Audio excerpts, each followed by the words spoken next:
Teacher eligibility test के regarding जो curative petition supreme court में पेंडिंग है, उसके रिगार्डिंग एक इंपॉर्टेंट अपडेट सामने आई है। और ये अपडेट क्या है?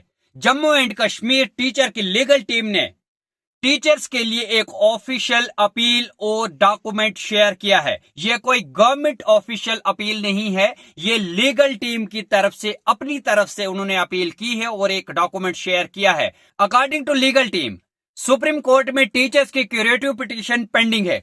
उनका कहना है कि इस केस के कुछ की एस्पेक्ट्स हैं और कुछ की लीगल पॉइंट्स हैं।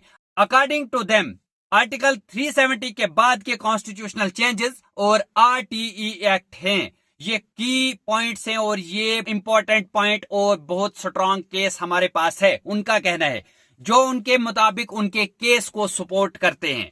इस सिलसिले में लीगल टीम ने टीचर से आईए इंटरलोकेटरी एप्लीकेशन पिटीशनर्स बनने की अपील की है। ये आईए क्या होता है? ये इंटरलोकेटरी एप्लीकेशन क्या होता है? ये एक लीगल एप्लीकेशन होती है जो किसी भी पेंडिंग केस में फाइल की जाती है ताकि अफेक्टेड पार्टीज, यानी अभी इधर अफेक्टेड टीचर्स हैं, तो अफेक्टेड टीचर्स अपने लीगल इंटरेस्ट सुप्रीम कोर्ट के सामने रख सकें। ये सपोर्ट करती है किसको? जो पेंडिंग केस है उसको सपोर्ट करती है, पुशअप देती है उसको। और जब अगर आइए देखो, आइए एक्सेप्ट करे जजेस या फिर रिजेक्ट करे, ये डिपेंड करता है सुप्रीम कोर्ट के जजेस पे।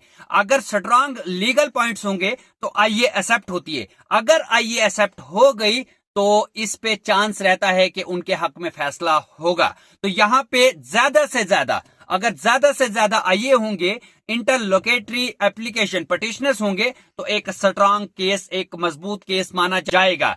तो अकॉर्डिंग टू लीगल टीम, इस प्रोसेस में सुप्रीम कोर्ट के advocate on record AOR documents और एफिडेविट की बुनियाद पर आईए प्रिपेयर करते हैं और कोर्ट में फाइल करते हैं। इसके बाद आईए को एलो या रिजेक्ट करने का इख्तियार मैंने पहले ही बता दिया, ये सुप्रीम कोर्ट के हाथ में होता है। वो सुप्रीम कोर्ट के जजेस ही इसको एक्सेप्ट या रिजेक्ट करते हैं।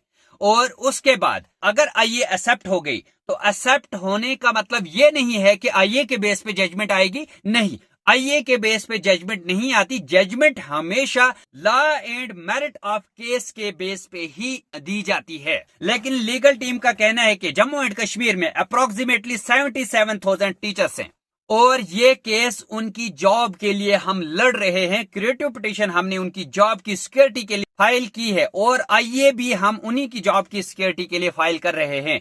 तो हम चाहते हैं कि वो ज्यादा से ज्यादा आईए पिटीशनर बने। तो आप अगर आईए पिटीशनर बन सकते हैं, क्योंकि उनका कहना है कि आर्टिकल 370 और आरटीई एक्ट हमारे पास मजबूत पॉइंट हैं, क्योंकि 370 को 2019 में तोड़ा गया है, इसमें चेंजेस लाई गई है और उसी के बाद आरटीई एक्ट यहाँ पे एप्लीकेबल हुआ है। उससे पहले हमारे पर ये आरटीई एक्ट एप्लीकेबल नहीं था। तो ये हमारे पास स्ट्रांग पॉइंट्स है और ये हम सुप्रीम कोर्ट के सामने रखेंगे। इसलिए वो ज्यादा से ज्यादा टीचर्स से अपील कर रहे हैं कि वो आईए पिटीशनर्स बने, मैक्सिमम बनने की कोशिश करें ताकि हमारे पास एक स्ट्रांग केस बनेगा। तो उसके लिए लीगल टीम ने अपने व्हाट्सएप नंबर शेयर किए हैं और एक डॉक्यूमेंट, जिस डॉक्यूमेंट के रिगार्डिंग आपने साइंड एफिडेविट देना है, सेल्फ अटेस्टेड आधार कॉपी देनी है और नेम, प्लेस ऑफ पोस्टिंग और अपॉइंटमेंट डेट आपने उसमें सबमिट करनी है। तो ये लीगल टीम आपसे रिक्वेस्ट कर रही है, अगर आप चाहते हैं आईए पिटीशनर बनना, आप अपनी आवाज खुद बने, दूसरे जो काम कर रहे हैं उनकी सपोर्ट करें, जो कहीं भी आपके हक में आवाज उठा रहे हैं उनकी भी सपोर्ट करें। तो अगर आप आईए पिटीशनर्स बनना चाहते हैं तो आप हमें कमेंट सेक्शन में बता दें, सो दैट उसके बाद ही हम आपको व्हाट्सएप नंबर उनका शेयर करेंगे और उनके वो डॉक्यूमेंट शेयर करेंगे, या आप डायरेक्टली लीगल टीम से कांटेक्ट कर सकते हैं। अगर ये वीडियो इन्फॉर्मेटिव लगी हो तो वीडियो को लाइक करना, शेयर करना और फॉलो करना ना भूलें। और अपनी सपोर्ट हमारे लिए शो करने के लिए हमें स्टार भेजना ना भूलें और सब्सक्राइब करना ना भूलें। मिलते हैं जल्दी नेक्स्ट अपडेट में, तब तक गुड बाय।